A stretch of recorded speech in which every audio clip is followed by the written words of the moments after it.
내가 여호와를 항상 송축하며 내 입술로 항상 주를 찬양하리이다. 아멘.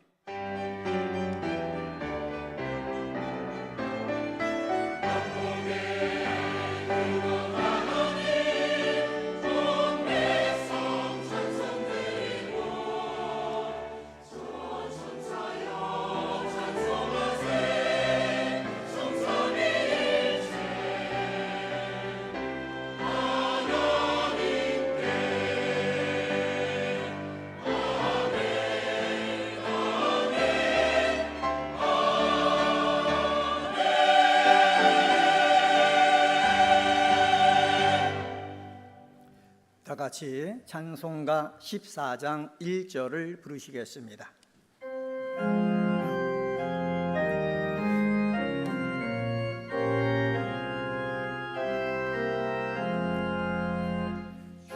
우리 하나님 하늘에 계시니 온전한 만민 주 앞에 찬송하네. 이 천지 만물도 주 앞에 엎드려 그 거룩하신 이름을 늘 높이네.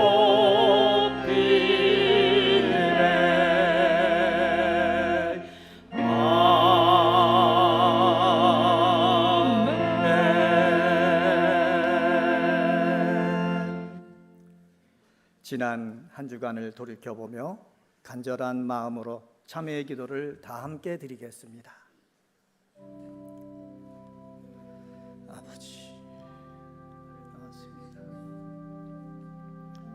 아버지, 말씀대로 살고 성령의 인도하며 성령의 삶을 살아야 되겠지만 죄 없이 살았습니다.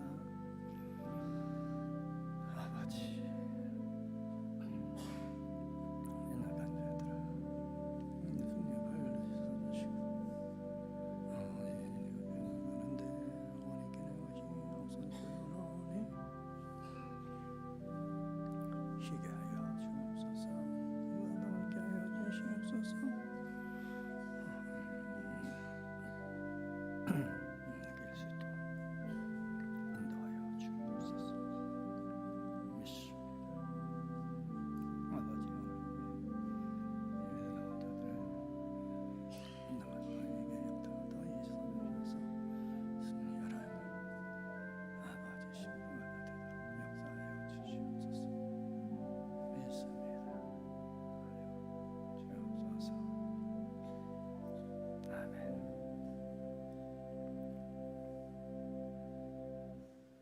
평강의 하나님이 친히 너희를 온전히 거룩하게 하시고 또 너희의 온영과 혼과 몸이 우리 주 예수 그리스도께서 강림하실 때에 흠없게 보존되기를 원하노라.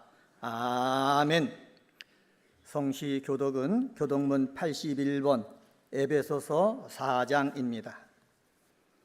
성시 교독은 교독문 81번 에베소서 4장입니다.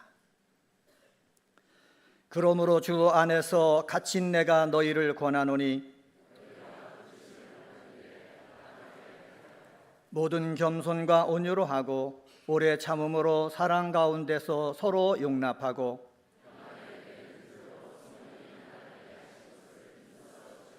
몸이 하나요 성령도 한 분이시니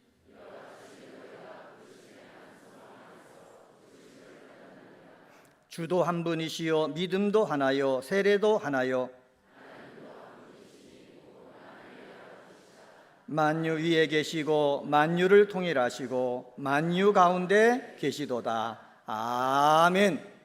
다 같이 찬송가 381장을 부르시겠습니다.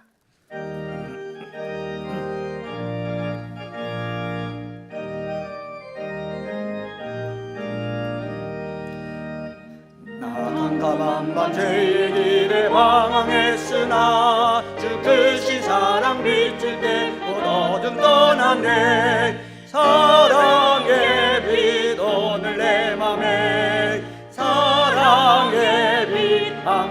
있도다. 내가 예수 믿고 죄진 벗은 후 마음속에 항상 그들이 있도다. 서러운 구름 하늘 덮고 풍랑이 일어나 온 세상 캄캄하여도 내 맘에 비린내 사랑의 빛 오늘 내 맘에 사랑의 빛 항상 있도다. 내가 예수 믿고 죄진 벗은 후 마음속에 항상 그 빛이 있도다. 나 빛 가운데 행할 때에 주 함께하니 이 어두운 세상 등지고 나 전진하리라. 사랑의 빛 오늘 내 맘에 사랑의 빛 항상 있도다. 내가 예수 믿고 죄진 벗은 후 마음속에 항상 그 빛이 있도다. 나 넓게 퍼진 저들만 지나갈 때에 저 영광스러운 그 열매다 추수하겠네. 사랑의 빛 오늘 내 맘에 사랑의 빛 항상 있도다. 내가 예수 믿고 죄진 벗은 후 마음속에 항상 그 빛이 있도다. 나 잠시 후에 영광의 빛 내게 비칠 때 그 영광스러운 주 얼굴 나 친히 뵙겠네. 사랑의 빛 오늘 내 맘에 사랑의 빛 항상 있도다. 내가 예수 믿고 죄진 벗은 후 마음속에 항상 그 빛이 있도다. 김영준 장로님께서 기도하시겠습니다.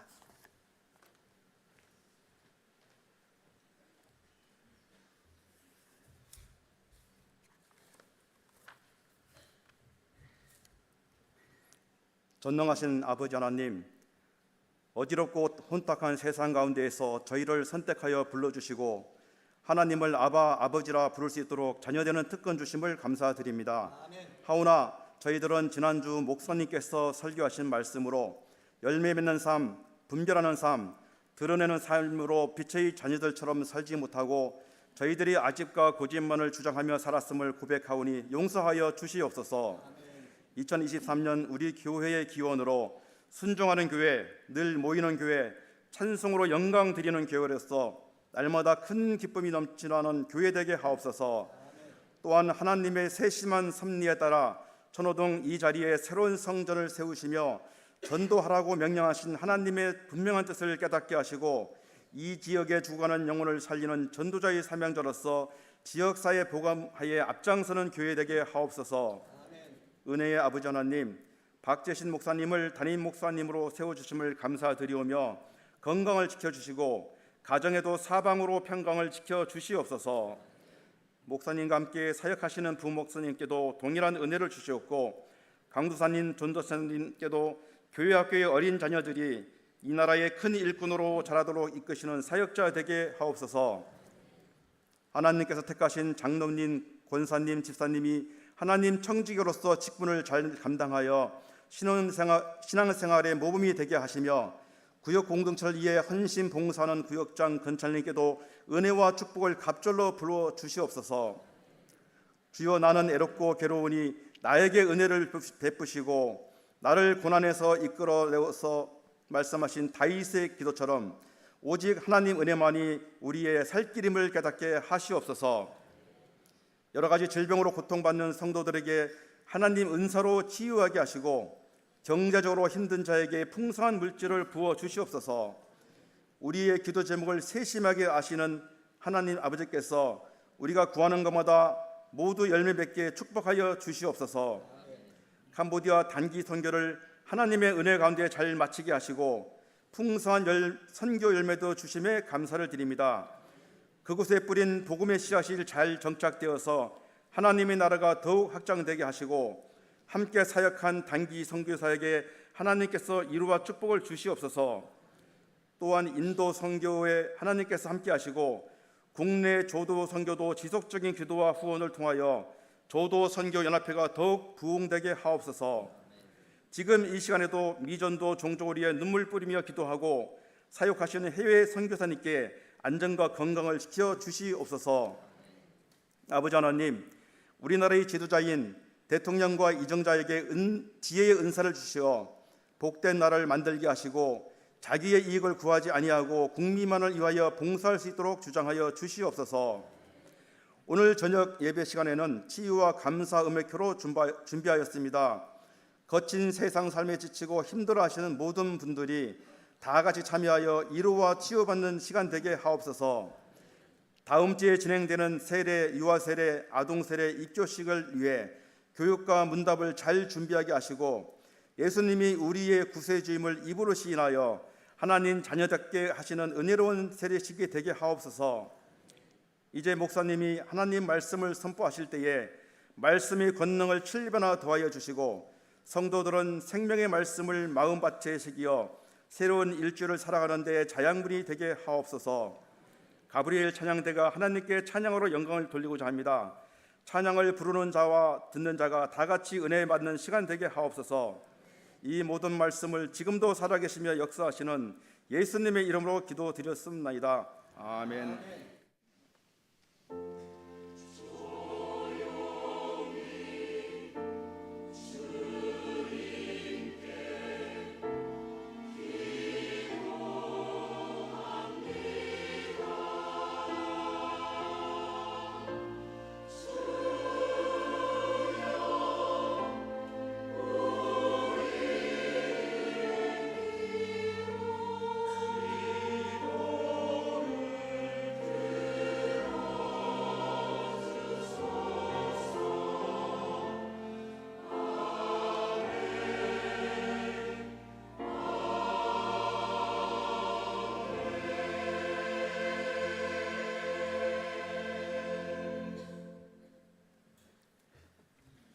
하나님의 말씀은 요한복음 4장 35절에서 38절까지의 말씀입니다. 신약성경 148쪽입니다. 하나님 말씀은 요한복음 4장 35절에서 38절에 있는 말씀 찾으신 줄 알고 봉독합니다. 너희는 넉 달이 지나야 추수할 때가 이르겠다 하지 아니하느냐? 그러나 나는 너희에게 이르노니 너희 눈을 들어 밭을 보라. 씌어져 추수하게 되었도다. 거두는 자가 이미 삭도 받고 영생에 이르는 열매를 모으나니 이는 뿌리는 자와 거두는 자가 함께 즐거워하게 하려 함이라. 그런즉 한 사람이 심고 다른 사람이 거둔다 하는 말이 옳도다. 내가 너희로 노력하지 아니한 것을 거두러 보내었노니 다른 사람들은 노력하였고 너희는 그들이 노력한 것에 참여하였느니라. 아멘.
아멘.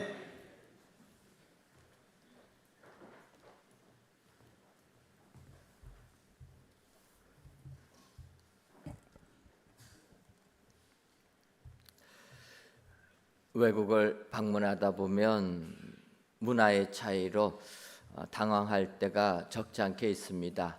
특별히 미국에 가서 당황을 하게 된 것은 이 팁 문화를 접할 때입니다.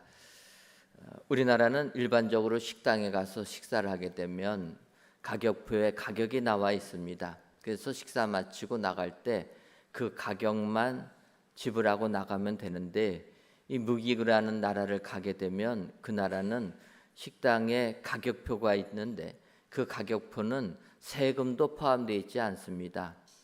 왜 세금을 넣지 않았을까 생각해 보면 미국은 주마다 세금이 다 다르기 때문에 가격에 따라서 세금까지 하기에는 맞지가 않아서 세금을 안 넣었다, 이렇게 볼 수가 있는데, 어쨌든 미국은 음식 가격에 세금이 불포함되어 있고 더 나가서 팁도 포함되어 있지가 않습니다. 바꿔 말하면 우리가 식사하고 가격만 주고 나가서는 안 되고 가격에 세금을 더해야 되고 거기에 팁까지 더해줘야 됩니다. 사실 우리나라는 팁이 익숙하지가 않아서 이렇게 식당에 가서 식사할 때 팁을 주려고 보면은 그때부터 고민이 됩니다. 팁을 얼마를 주는 게 맞겠습니까? 처음에 제가 미국에 갔을 때는 5%에서 10% 정도 주면 된다, 그렇게 이야기를 하는데, 이게 우리나라 사람 입장에서는 5%를 주려니 조금 적은 것 같고 10%까지 주려니까 돈이 없고, 체면 문화에 있는 우리가 팁 주는 것 가지고 고민스럽다라는 것입니다. 그런데 또 어떤 분들은 그런 얘기합니다. 어떤 한국 사람이 식당에 가서 팁을 안 주고 나가니까 조급원에 쫓아가서 받았다라는 거예요. 얼마나 창피합니까? 팁은 주기는 줘야 되는데 이 갈등이 밥을 먹으면서 내내 고민입니다. 5%를 줄 것인가 10%를 줄 것인가. 식사하면서 즐거운 대화를 나눠야 되는데 팁 때문에 고민한다라는 것입니다. 요즘에 보게 되면 미국이 인플레이션이 크게 돼가지고 이제는 팁이 15%에서 20%까지 나간다라는 것입니다. 그럼 여러분, 한번 미국 식당에 가서 식사를 하려면 가격에 세금을 더하고 팁까지 더하면 그 가격의 한 30%가 더 나가야 되는 것입니다. 그러니까 쉽게 가격만 보고 음식을 정할 수 없는 게 미국의 현실이라는 것입니다. 그런데 이러한 팁 문화가 요즘 우리나라도 자꾸 들어오고 있다, 그래서 말들이 많습니다. 어떤 분들은 우리나라에서 팁 주는 것은 이게 불법이다, 또 아니다, 이렇게 얘기를 하는데, 좌지간 저는 팁이 없이 음식 가격에 모든 것이 다 포함된 것, 이게 좋은 방법이라 이렇게 생각합니다. 음식 가격에 세금도 들어가 있고 팁도 들어가 있으면 고민할 것이 없는데, 팁이 정해지지 않으면 계속 고민스럽다라는 것입니다. 그럼 여러분, 말의 방향을 바꿔서, 그러면 여러분 팁은 언제 주는 게 좋습니까? 음식을 잡수실 때 팁을 주는 게 좋습니까? 아니면 다 잡수시고 나서 나갈 때 팁을 드리는 게 좋습니까?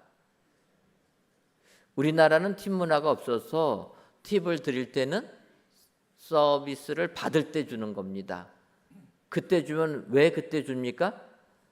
그러면 반찬이 하나라도 더 오니까. 원래 주는 게 아닌데 보너스로 주니까 그 음식 서브하는 분이 하나라도 더 갖다 준다라는 거예요.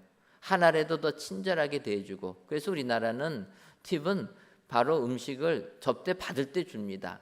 그런데 미국은 팁은 다 끝나고 계산하고 나갈 때 준다라는 거예요. 사실 이렇게 나갈 때 주는 것은 어찌 보면은 팁보다는 싹스에 가깝다, 이렇게 생각이 듭니다. 어떤 사람이 일을 하게 되면 대부분의 회사들은 선불보다는 일을 다 마치면 거기에 따라서 그 돈을 주는 것입니다. 왜 그렇습니까? 사람은 너무나도 이기적이라서 돈 받을 때와 받은 후가 다르다라는 거예요. 돈 받을 게 있으면 열심히 일하지만 돈을 받고 나면 어떻게 됩니까? 싹 얼굴을 돌리는 겁니다. 돈은 받고 나면 그 다음부터는 일을 해야 됨에도 불구하고 잘 안 합니다. 그러다 보니까 많은 회사들은 먼저 돈을 주지 않고 일을 다 마치면 거기에 따라서 삭스를 주게 된다라는 것입니다. 그런데 이제 오늘 본문 말씀 보게 되면 요한복음 4장 36절 상반절을 보면 거두는 자가 이미 삭도 받고 영생에 이르는 열매를 모으나니 그렇게 얘기합니다. 거두는 자, 열매를 거두는 자가 이미 삭을 받았다라는 것입니다.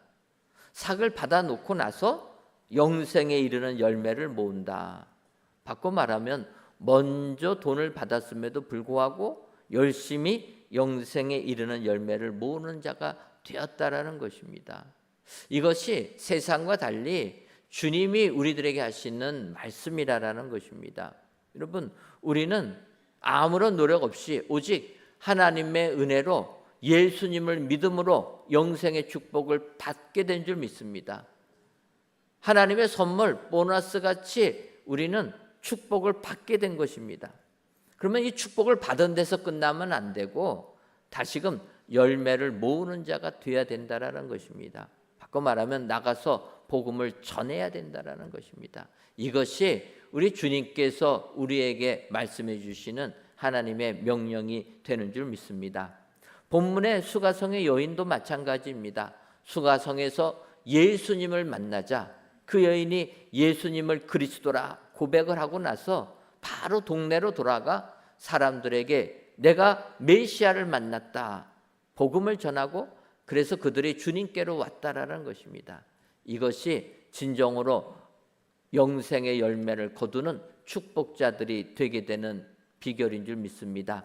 오늘 귀한 예배를 드리시는 여러분들이 이 주님이 하신 이 말씀을 기억하셔서 여러분들의 삶 속에 영생에 이르는 열매를 모으시는 은혜의 모든 성도님들이 되시기를 주님의 이름으로 축원합니다.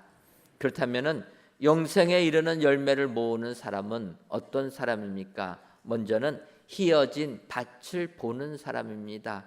35절을 보면 너희는 넉 달이 지나야 추수할 때가 이르겠다 하지 아니하느냐. 그러나 나는 너희에게 이르노니 너희 눈을 들어 밭을 보라. 희어져 추수하게 되었도다.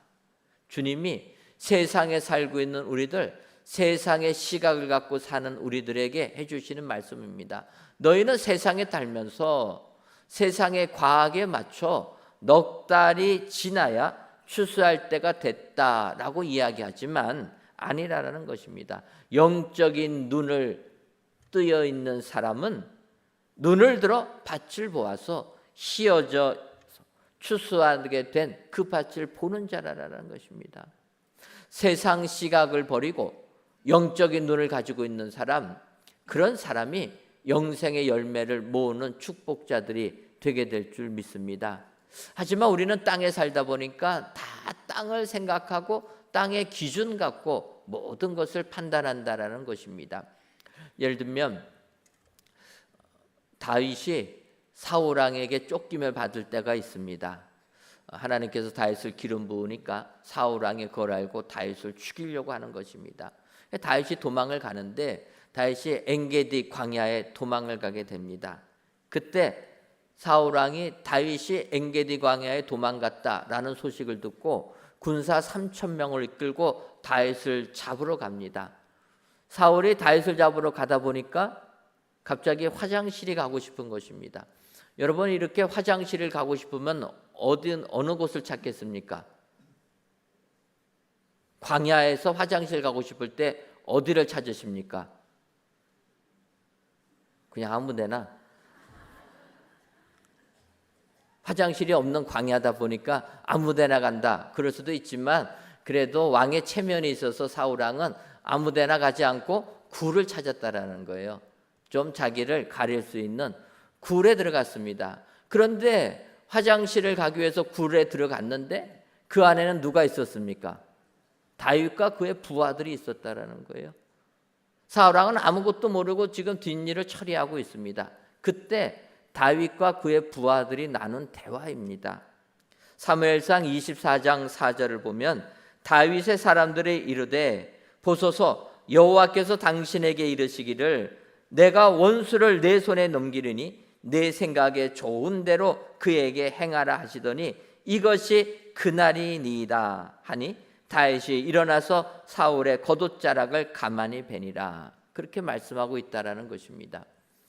굴 안에 들어온 사울 왕을 보면서 다윗의 부하가 다윗에게 이야기하는 것입니다. 하나님께서 당신에게 말하기를 내가 원수를 내 손에 넘기리니 내 생각에 좋은 대로 그에게 행하라. 이것이 그날이다. 오늘 원수 갚는 날입니다. 그러니까 다윗 왕이요, 지금 사울을 죽이십시오. 이렇게 이야기하는 것입니다. 그런데 다윗은 그 이야기를 듣고 사울을 죽이지 아니하고 가만히 옷만 베었다라는 것입니다. 그리고 다윗은 그 옷 뺀 것까지도 그는 마음의 찔림을 받습니다. 하나님께서 기름 부음을 받은 자를 내가 그 옷을 베었다라는 것입니다. 그래서 부하들에게 손대지 못하게 합니다. 같은 일이지만 다윗의 부하는 오늘이 사울을 죽일 날이라 이야기하지만 다윗은 아니다라는 것입니다. 이런 일이 다윗이 또 십광야로 도망갔을 때 또 벌어집니다. 이때도 마찬가지로 사울 왕이 3,000명의 군사를 이끌고 이제 십광야로 오게 됩니다. 그래서 다윗이 사울의 군대가 어떠한가 보려고 아비새를 이끌고 정탐을 가게 됩니다. 가서 보니까 어떤 일이 벌어졌습니까? 사울 왕과 그의 군대 장군 아브넬이 그냥 세상 모르고 자는 것입니다. 나를 죽이려고 왔던 사람이 세상 모르고 잘 때 이것은 기회가 아니겠습니까? 우리 같으면 어떻게 생각합니까? 야, 하나님께서 기회를 주셔서 사울을 죽이라고 하는구나. 그러지 않겠습니까? 똑같은 말을 부하 아비새가 합니다. 사무엘상 26장 8절을 보면 아비새가 다윗에게 이르되 하나님이 오늘 당신의 원수를 당신의 손에 넘기셨나이다. 그러므로 청하오니 내가 창으로 그를 찔러서 단번에 땅에 꽂게 하소서. 내가 그를 2번 찌를 것이 없으리이다 하니. 아비새가 얘기하는 겁니다. 명하기만 하면 내가 칼을 2번 휘두를 것도 없이 단칼에 사울을 죽이겠다. 그렇게 이야기하는 것입니다. 오늘이 그날이라는 거예요. 그때도 다윗은 거절합니다. 여러분, 영안이 열려있는 다윗은 땅의 사람들이 바라보는 그때와 때가 달랐다라는 것입니다. 다윗의 부하들은 오늘이 원수를 갚을 날이라 이야기했지만 다윗은 아니다라는 거예요. 하나님께 항상 기도하며 주의 말씀과 동행하는 다윗은 오늘이 아니다라는 것입니다. 그는 하나님의 때를 구별할 수 있었다라는 것입니다. 오늘 본문도 마찬가지로 얘기합니다. 세상 사람들은 추수할 때는 아직도 멀었다, 넉 달이 지나야 된다 이야기하지만 아니라라는 거예요. 너희 눈을 들어 밭을 봐라, 휘어졌다라는 것입니다. 맞는 얘기 아닙니까? 우리가 영안이 감겨져 있으면 나가서 복음 전하라고 하면 오늘이 아니라고 얘기하는 거예요. 아직 멀었다고 얘기합니다. 하지만 영안이 열려져 있는 사람은 눈을 들어 하늘을 본다라는 거예요. 하늘을 보는 사람은 휘어진 밭을 보는 축복자들이 되게 되는 줄 믿습니다. 세상 시각을 내려두고 하나님께서 말씀하시는 그 명령에 순종할 때 우리는 영안이 열려서 휘어진 밭을 보아 추수하는 축복자들이 다 되게 될 줄 믿습니다. 오늘 귀한 예배를 드리시는 저와 여러분들이 영생에 이르는 열매를 모으는 자가 어떤 자인가? 눈을 들어 휘어진 밭을 바라보는 자라. 오늘도 이 말씀 기억하시고 하나님의 말씀에 순종하여서 영생의 열매를 모으는 은혜의 모든 성도님들 되시기를 주님의 이름으로 축원합니다. 다음으로 영생에 이르는 열매를 모으는 사람은 함께 즐거워하는 자입니다. 요한복음 4장 36절 하반절을 보면 이는 뿌리는 자와 거두는 자가 함께 즐거워하게 하려 함이라. 이렇게 말씀하고 있습니다. 뿌리는 자나 거두는 자가 함께 기뻐한다. 사실 농사를 짓다 보면은 씨앗을 뿌리는 자가 있고 물 주는 자가 있고 거두는 자가 다 따로따로 있습니다. 그런데 우리는 주로 뿌리는 일이 얼마나 힘듭니까? 그래서 뿌리기보다는 열매 맺어서 거둬서 열매 맺기를 원하는 경우가 많이 있습니다. 그런데 영생의 열매를 모으는 자는 함께 기뻐해야 된다는 거예요. 나만 기뻐하려고 하지 말고 너도 기뻐할 수 있어야 된다는 것입니다. 여러분들의 기도를 힘입어서 지난 주간 캄보디아 선교를 다녀왔습니다. 코로나19로 인하여서 저희가 3년을 못 가고 4년 만에 캄보디아를 갔습니다. 4년 만에 우리가 선교하는 선교지들을 가보니까 너무나 뜨겁게 신앙생활하는 것을 보고 은혜가 넘쳤습니다. 저희 교회도 코로나 기간 동안에 새 성전을 건축해서 입당을 하였는데 캄보디아에 저희가 함께하는 사역지들을 가보니까 거기도 코로나 기간에 놀라운 역사들이 일어났습니다. 은혜국제학교는 캄보디아 기간에 학교 건물을 새로 지었습니다. 옛날 건물을 다 헐고 새로 4층 건물로 아주 최신식 건물로 예쁘게 지어놨습니다. 우리가 선교하러 가다 보니까 선교지들마다 4년 동안 열심히 신앙생활해서 그 교인들이 힘을 모아 성전을 건축하는 것도 보았습니다. 얼마나 감사한지 모릅니다. 프놈펜에 있는 세기쁨교회도 성전을 건축하기 위하여 부지를 매입했다고 합니다. 어찌 보면 우리와 선교하는 같은 교회들이 다 같이 성전도 건축하고 열심히 생활하는 거 보면서 우리가 함께 기쁨을 나눌 수가 있었다라는 것입니다. 하나님께서 특별히 올해는 더 선교의 지경을 넓혀주셔서 우리가 시엠리까지 가서 또 복음을 전했습니다. 하나님께서 우리 교회에 사명 주셔서 프놈펜뿐만 아니라 시엠리까지 캄보디아 전역으로 주의 복음 증거하라고 저희들을 파송시켜 주신 줄 믿습니다. 뿌리는 자가 될 수도 있고 물 주는 자가 될 수도 있고 거두는 자가 될 수가 있을지라도 이 모든 것이 함께 기뻐할 때 진정 우리는 영생에 이르는 열매는 축복자들이 다 되게 될 줄 믿습니다. 그래서 오늘 본문도 이야기하는 겁니다.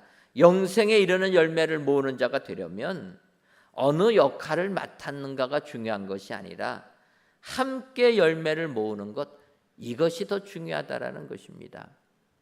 사도 바울은 디모데후서 2장 20절과 21절에서 이렇게 이야기합니다. 큰 집에는 금그릇과 은그릇뿐만 아니라 나무그릇과 질그릇도 있어 귀하게 쓰이는 것도 있고 천하게 쓰이는 것도 있나니 그러므로 누구든지 이런 것에서 자기를 깨끗하게 하면 귀히 쓰는 그릇이 되어 거룩하고 주인의 쓰임에 합당하며 모든 선한 일에 준비함이 되리라. 여러분, 바울이 비유로 이야기합니다. 큰 집에는 금그릇도 있고 은그릇도 있고 나무그릇도 있고 질그릇, 흙그릇도 있다라는 것입니다. 그런데 우리 같으면은 이렇게 그릇이 여러 종류가 있으면 귀하게 쓰이는 그릇이 있을 것입니다. 어떤 그릇이 귀하게 쓰입니까? 우리는 금그릇을 귀하게 여기고 은그릇을 귀하게 여긴다라는 거예요. 나무그릇, 질그릇 가치가 낮으니까 그것은 그냥 천하게 쓰는 겁니다. 예를 들면 우리에게 명품 핸드백이 있으면 이 명품 핸드백은 어떻게 씁니까? 귀하게 여긴다라는 거예요. 그래서 비가 오면은 명품 핸드백을 어떻게 합니까? 비에 젖으려 가슴에 품고 다니는 거죠. 그런데 싸구려 핸드백은 어떻게 합니까? 머리에 비 맞을까 쓰고 다닌다라는 거예요. 그러니까 같은 핸드백이라도 귀하게 쓰이는 게 있고 막 쓰는 게 있다라는 것입니다. 막 쓰는 것은 재료가 싼 거고 귀하게 여기는 것은 재료가 비싼 것 아닙니까? 그래서 우리는 세상적으로 볼 때 귀하게 쓰이는 것은 비싼 거다 생각하기 쉽지만 사도 바울은 아니다라는 거예요. 세상의 시각으로 보게 되면 금그릇, 은그릇이 귀하게 쓰이고 나무그릇, 질그릇이 천하게 쓰일지 몰라도 하나님께서 쓰시는 그릇은 그런 그릇이 아니라 자기를 깨끗하게 한 그릇이 귀하게 쓰인다라는 것입니다. 자기를 깨끗하게 했다. 바꿔 말하면 그릇이 비워져 있어야 된다라는 거예요. 금그릇을 쓰려고 하는데 금그릇에 음식이 담아져 있으면 주인은 본인이 원하는 음식을 담을 수가 없어서 귀하게 못 쓴다라는 것입니다. 천하게 여겨질지 몰라도 질그릇이 깨끗이 비어 있으면 거기에 내가 원하는 음식을 담아서 귀하게 쓰인다라는 것입니다.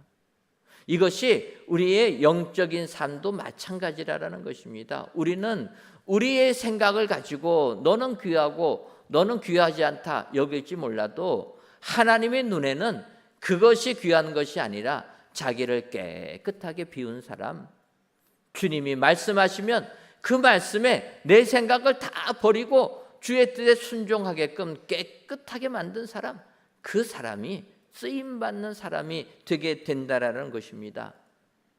그러고 보면은 우리는 주애를 감당할 때 씨앗을 뿌리는 자나 물을 주는 자나 거두는 자나 아무것도 아니라는 것입니다. 그래서 우리는 항상 함께 기뻐해야 될 줄 믿습니다. 우리가 예수님 믿고 복음을 전하는 자라면 어느 상황에서 어느 위치에서 복음을 전하든지 복음 전하는 일에 함께하기만 한다면 우리는 함께 기뻐하고 즐거워하게 될 줄 믿습니다. 우리가 멀리 캄보디아 땅까지 가서 주의 복음 증거하는 것은 이런 함께 기뻐하기 위하여서 우리가 나가서 복음을 전하는 것이라 여러분 기억하시고 진정으로 영생에 이르는 열매를 모으는 자 되기를 원하십니까? 그러면 함께 기뻐하시고 즐거워하시는 은혜의 성도님들이 되시기를 주님의 이름으로 축원합니다. 마지막으로 영생에 이르는 열매를 거두는 자는 참여함의 복을 누리는 자입니다. 요한복음 4장 38절을 보면 내가 너희로 노력하지 아니한 것을 거두러 보내었노니 다른 사람들은 노력하였고 너희는 그들이 노력한 것에 참여하였느니라 이렇게 말씀하고 있습니다. 다른 사람들이 노력하였고 너희는 그들이 노력한 것에 참여했다. 숟가락만 하나 더 얹었다라는 것입니다. 이것이 복이라는 거예요. 사실 세상 살면서 열심히 일하고 그 노력한 만큼 상을 받는 것 참 귀합니다. 왜냐하면 세상이 너무나 험해서 아무리 열심히 노력해도 노력한 만큼 인정받지 못하고 상 받지 못할 때가 한두 번이 아니기 때문에 내가 노력한 만큼만이라도 상을 받으면 참 기쁘고 행복합니다. 근데 솔직히 말해서 그것보다 더 기쁜 게 무엇입니까? 노력한 만큼 상 받는 것도 기쁜데 그것보다 더 기쁜 것은 노력하지 않았는데도 상 받는 것, 이게 더 기쁜 것 아닙니까? 못된 심보라고 그러셔서 별로 동의를 안 하시는데 솔직하게 말하면 저도 이게 더 좋습니다. 일하고 칭찬받는 것보다 그냥 끼어 들어갔는데 그때 복 받으면 얼마나 더 좋습니까? 마지막 순간에 참여만 하면 복이라는 거예요. 이게 진정한 복 아닙니까? 주님께서 우리에게 그런 참여하는 복을 주신다라는 것입니다. 숟가락만 얹고 밥을 먹는다 했더니 이게 참 우리에게 잘 느끼지 못했던 부분이 떠오릅니다. 왜냐하면 저는 음식을 잘 안 해봤습니다. 그냥 부모님이 해주는 음식 먹고 이러다 보니까 참 음식을 안 했습니다. 아마 제가 요즘 시대에 장가를 가려고 했으면은 저는 평생 혼자 살았을 것입니다. 요즘 남성들은 음식을 얼마나 잘하는지, 근데 저는 사실 음식을 잘 못합니다. 그러다가 이제 미국에 유학을 갔을 때 혼자만 가게 돼가지고 제가 밥을 해먹는 이런 상황이 되었습니다. 아내와 아이를 놔두고 혼자 가다 보니까 집사람이 그러는 거예요. 혼자 유학생활 하는데 밥은 잘 챙겨 먹어라. 아내가 그 말을 하니까 어떡합니까? 미국에 가니까 그 말을 지켜야 되는 것 아닙니까? 그래서 이제 밥을 하려고 하다 보니까 이게 쉽지가 않습니다. 저는 김치국을 끓일 때 그냥 김치에다가 물 부으면 국이 되는 줄 알았습니다. 그래서 김치에다가 물을 부어서 끓이니까 제가 먹던 김치국 맛이 안 나오는 거예요. 야, 이상하다. 분명히 내가 먹을 때는 김치국이 맛있었는데 내가 음식을 끓이니까 전혀 맛이 없구나. 여러분, 김치국을 끓이더라도 어떻게 됩니까? 멸치 가지고 국물을 내야 되지 않습니까? 그런 걸 모르고 음식을 하니까 전혀 맛이 안 나오는 겁니다. 근데 더 답답한 것은 유학 생활이 얼마나 어렵습니까? 하루 종일 공부해도 따라가기가 어려운데 음식을 준비하고 밥을 챙겨 먹으려니까 밥을 챙기는 시간부터 밥을 다 먹고 설거지를 하는 데까지가 거의 2시간이 걸리는 겁니다. 안 하던 사람이 이걸 하려니까 2시간씩 걸리는 거예요.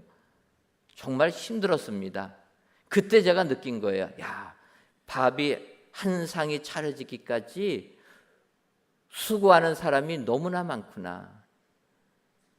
밥상에 밥이 올라올 때까지 농부들은 1년간 농사를 지어야 되는 거고, 그 농사지은 작물 가지고 음식을 만들 때도 몇 시간에 걸쳐서 밥을 지어야 되는 거고, 그것에 저는 그냥 수저만 들고 먹은 것밖에 없다라는 거예요. 그때 회개했습니다. 앞으로는 음식을 차려주시는 분에게 감사하면서 먹어야 되겠다. 그걸 몰라가지고 그냥 맛있게만 먹으면 제 역할을 다 하는 줄 알았는데 그게 아니라는 거예요. 남이 다 해놓은 상에 내가 숟가락 하나 얹어가지고 밥을 먹을 수 있다는 것, 이것이 큰 복이요 축복이 되게 되는 줄 믿습니다. 우리가 주례를 감당할 때도 마찬가지입니다. 주님이 미리 복음의 씨앗을 뿌리는 자 보내주시고 물 주는 자 보내주시고, 우리는 마지막 열매 거둘 때 수저만 얹어서 참여했는데 열매가 맺혀지는 것 아닙니까? 저희교회 전도팀들이 나가서 이 지역에 복음을 전합니다. 복음을 전해서 전도돼서 오는 분들을 보면은 우리가 복음 전한 게 아니라 다른 분이 복음을 전한 거예요. 근데 나가서 만나니까 그분이 우리 교회 등록한 것 아닙니까? 어찌 보면 그때는 우리가 숟가락만 얹어서 밥을 먹는 것과 마찬가지입니다. 나가니까 열매가 맺혀지는 것입니다. 그때 나가지 않았더라면 우리는 복음의 열매를 참여하지 못하게 되는 것입니다. 마지막이라도 참여하니까 하늘의 복이 임하게 되는 줄 믿습니다. 엘리사 선지자 시대에 아람 나라가 이스라엘 나라를 쳐들어오게 됩니다. 큰 군대 아람 나라가 이스라엘을 쳐들어와서 사마리아 성, 수도 사마리아 성을 포위를 합니다. 그러니까 성 안에 있는 사람들이 굶주림에 허덕일 수밖에 없었다라는 거예요. 그런데 이렇게 사마리아 성에 사람들이 굶주리고 있을 때 그 성 밖에, 성에도 들어가지 못하는 성 밖에 거하는 나병 환자들이 있었습니다.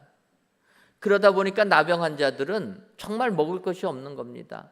성 안에 있는 사람들이 던져주는 밥 갖고 살았는데 성 안에 있는 사람들이 먹을 것이 없다 보니까 나병 환자들은 굶어 죽을 수밖에 없는 상황에 처해지게 됩니다.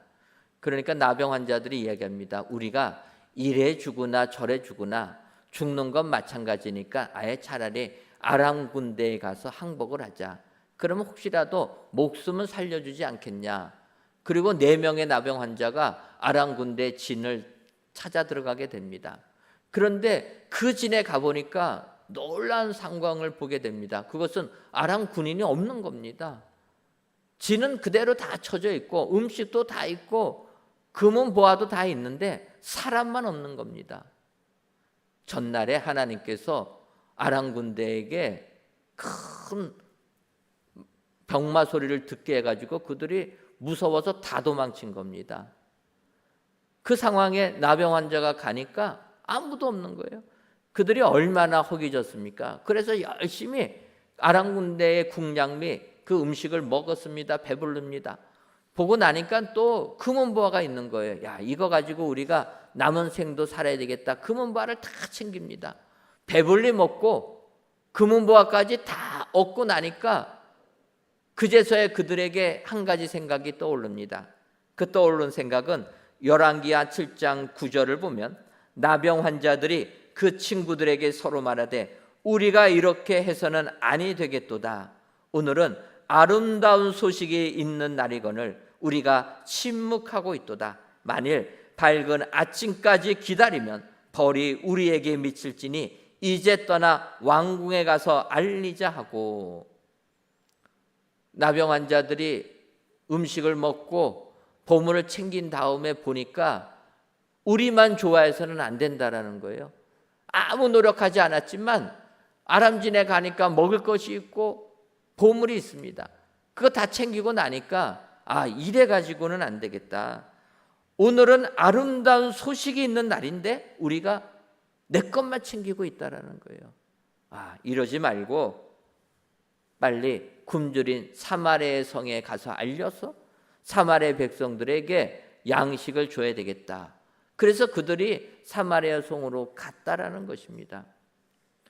그들은 이러한 일을 통하여서 함께 은혜를 나누는 축복되기를 원했다라는 것입니다. 저는 이것을 보면 지금 우리의 믿음 생활과도 마찬가지다 이렇게 생각합니다. 우리는 아무 노력 없이 오직 주의 은혜로 숟가락 하나 얹어가지고 영생의 축복을 받고 영의 만족을 누리는 자들이 된 것입니다. 이것은 우리의 노력이 아니라 오직 하나님의 은혜로 이런 축복을 받게 되었다라는 것입니다. 그렇다면 이제는 이 은혜를 우리는 세상에 전해야 될 줄 믿습니다. 세상에 알려야 된다라는 거예요. 다른 사람이 비록 씨앗을 뿌렸더라도 우리가 마지막 열매가 되는 그 순간에 함께 참여할 수 있다라면 이것이 은혜요 복이 되는 줄 믿습니다. 캄보디아 선교를 보면서 선교사님들이 계속 복음의 씨앗들을 뿌립니다. 그때 우리가 가서 그들이 헌신하는 것에 참여하여서 그들로 하여금 하나님 믿게 만드는 역사가 임하는 것을 보면서 멀리 한국에 있지만 선교지까지 가서 복음에 참여할 수 있다라는 것, 이것이 복이라. 이러한 자가 영생에 이르는 열매를 거두는 자가 된다.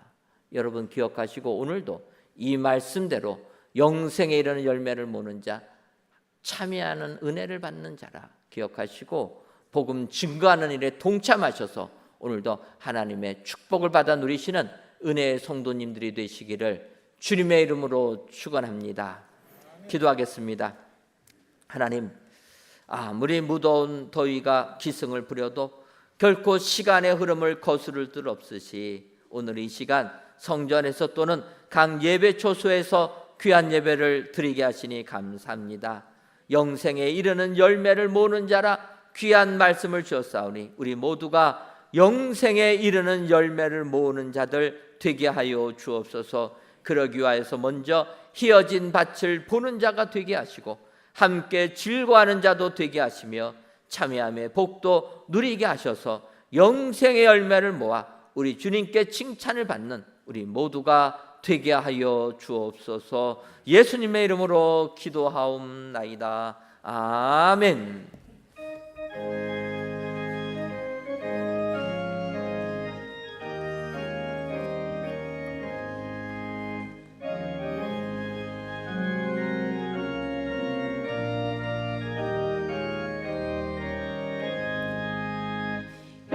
혹시 거둘 자가 없는 이때에 누가 가서 도들까? 내가 어찌게 의게 앉아 있을까? 어서 가자 밭으로 보내주소서 보내주소서. 세단 숯불 내 입술에 대니 어찌 주저할까? 주여 나를 보내주소서. 주가 두루 다니시며 이끈 부르나 따르는 자 적도다. 보라 주의 사랑하는 익은 곡식을 어서 거두러 가자. 보내주소서 보내주소서. 세상 숯불 내 입술에 대니 어찌 주저할까? 주여 나를 보내주소서. 주가 나를 부르시니 언제 어디나 기뻐라서 일하리. 주가 명령 내리실 때 능력 받아서 기뻐 거두리로다. 보내주소서 보내주소서. 세상 숯불 내 입술에 대니 어찌 주저할까 주여 나를 3절도 부르겠습니다. 주가 나를 부르시니 언제 어디나 기뻐 가서 일하니 주가 명령 내리실 때 능력 받아서 기뻐 거두리로다. 보내주소서 보내주소서 재단 숯불 내 입술에 대니 어찌 주저할까 주여 나를 보내주소서.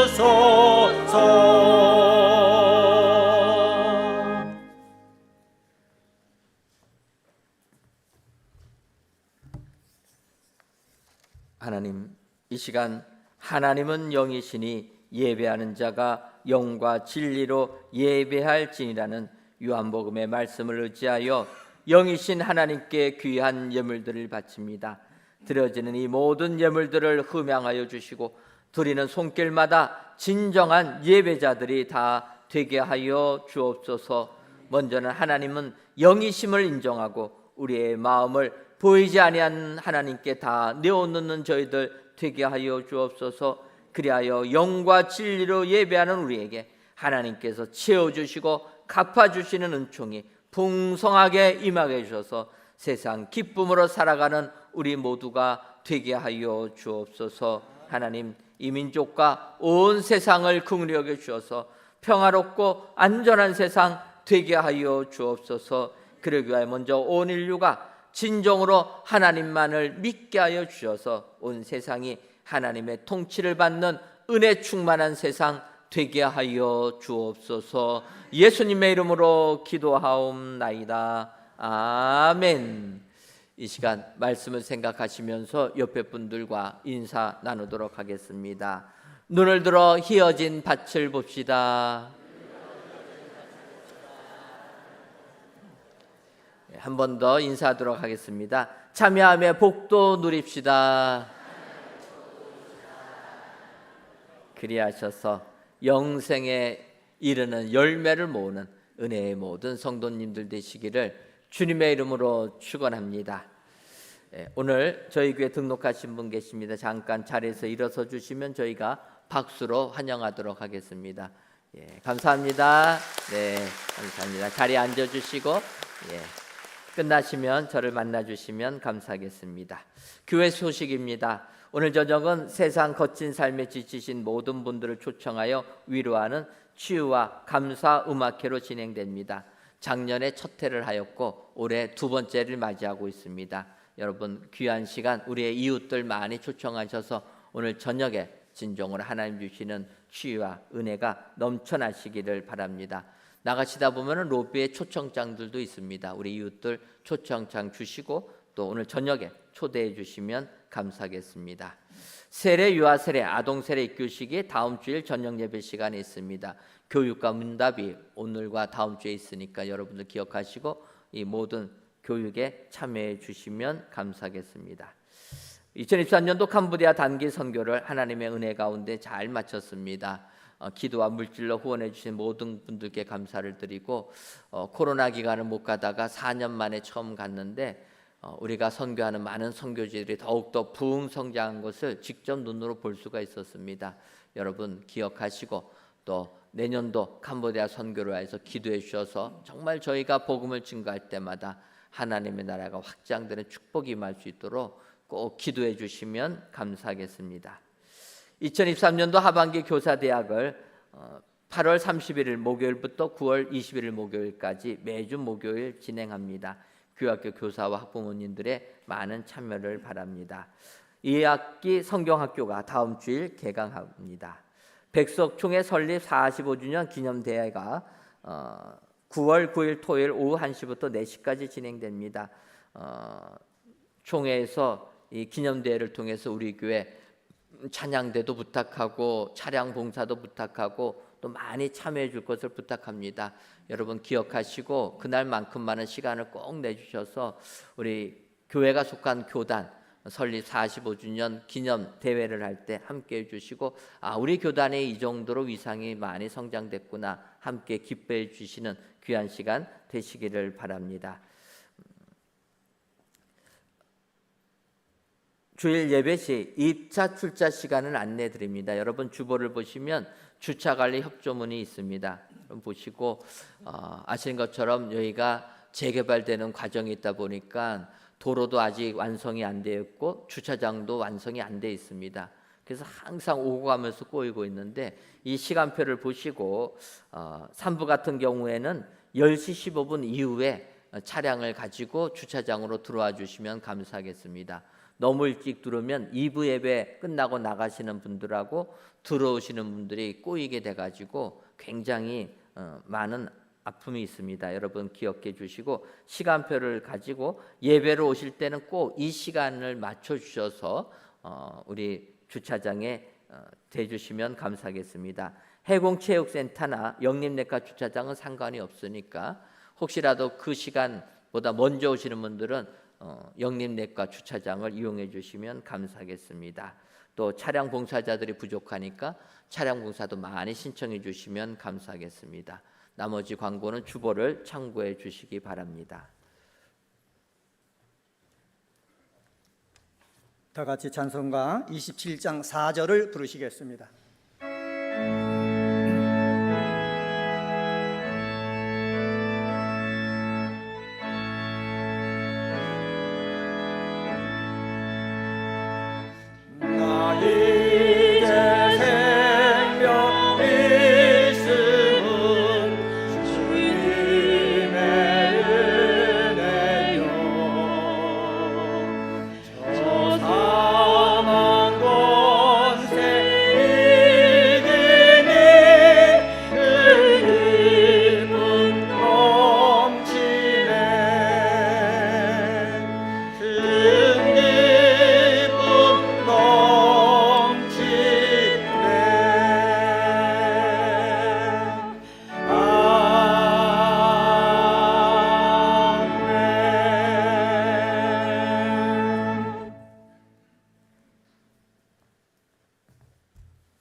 이제는 우리 주 예수 그리스도의 크신 은혜와 하나님 아버지의 한량없는 사랑하심과 성령님의 교통하심이 영생에 이르는 열매 모으기로 다짐하는 사랑하는 은혜광성교회 모든 성도님들 위에와 속한 가정 위에 이제로부터 영원토록 함께 있을지어다. 아멘.